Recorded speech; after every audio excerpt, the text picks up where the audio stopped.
Questão 91, Enem 2021, prova azul, diz assim: no cultivo por hidroponia, são utilizadas soluções nutritivas contendo macronutrientes e micronutrientes essenciais. Além dos nutrientes, o pH é um parâmetro de extrema importância, uma vez que ele afeta a preparação da solução nutritiva e a absorção dos nutrientes pelas plantas. Para o cultivo de alface, valores de pH entre 5,5 e 6,5 são ideais para o seu desenvolvimento.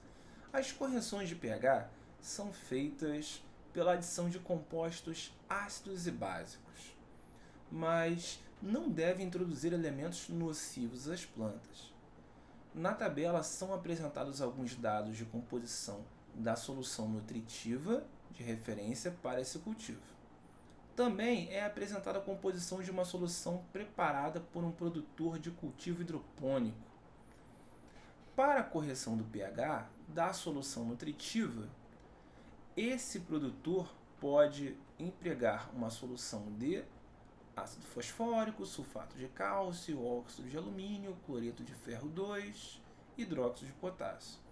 Bem, vou marcar aqui qual é o pH ideal para essa produção.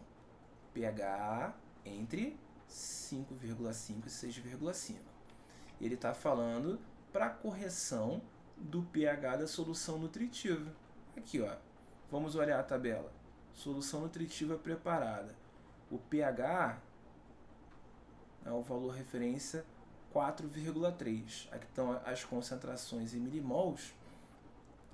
Se a gente tem um valor 4,3, a gente quer aumentar, qual o caráter da substância que a gente deve adicionar? Vamos relembrar aqui rapidinho. pH é uma escala que vai de 0 até 14, onde o meio, né, é o 7, é o pH neutro. Os valores abaixo de 7 nós temos o pH ácido, e os valores acima de 7 nós temos o pH básico ou alcalino. Se nós temos um pH mais baixo do que nós queremos, a gente quer subir o pH, quer aumentar. Então a gente está em 4,3, quer aumentar ele para 5,5, 6,5. O que a gente vai adicionar? Uma substância ácida. Se a gente adiciona uma substância ácida, o pH cai mais ainda. Então a gente tem que adicionar uma substância básica. Vamos dar uma olhada nas opções. Letra A, ácido fosfórico. Ah, esquece, né? Ácido fosfórico, se você botar ácido, vai ficar mais ácido ainda. Se você quer aumentar o pH, a substância tem que ser básica.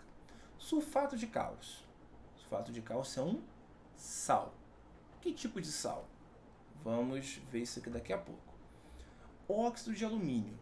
Óxido de alumínio, a gente sabe que o alumínio ele forma óxido anfótero. Anfótero, o que é isso? Ele se apresenta com caráter ácido e com caráter básico. No entanto, o óxido de alumínio ele é insolúvel em água. Insolúvel. Então, se a gente quer misturar o óxido de alumínio, ele não vai dissolver. Então, não é uma boa ideia. Cloreto de ferro 2. Qual é a função inorgânica? Também temos um sal. O sal é ácido, é básico, é neutro. Isso aqui a gente vai ver daqui a pouco. Por fim, a gente tem o hidróxido de potássio. O que é o hidróxido de potássio? Todo hidróxido, em sua essência, é uma base. É uma base. Então, se você tem uma substância que é uma base, tem caráter básico, é ela que você vai escolher para aumentar o pH. Portanto, resposta letra A. Ponto final.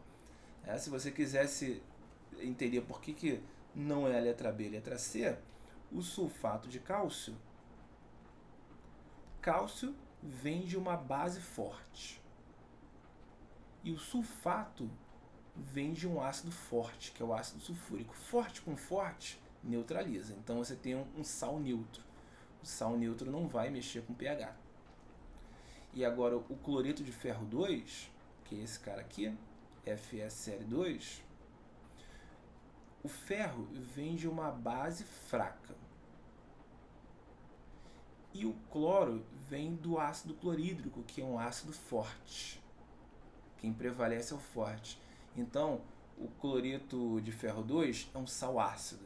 Então, ele não poderia ser escolhido. Ok?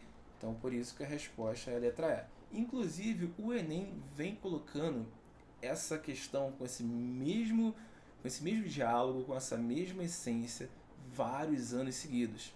Nos anos anteriores, ele queria que o aluno soubesse quem era o sal com caráter básico. Nesse ano foi bem mais tranquilo, ele já colocou uma base de cara ali pra gente.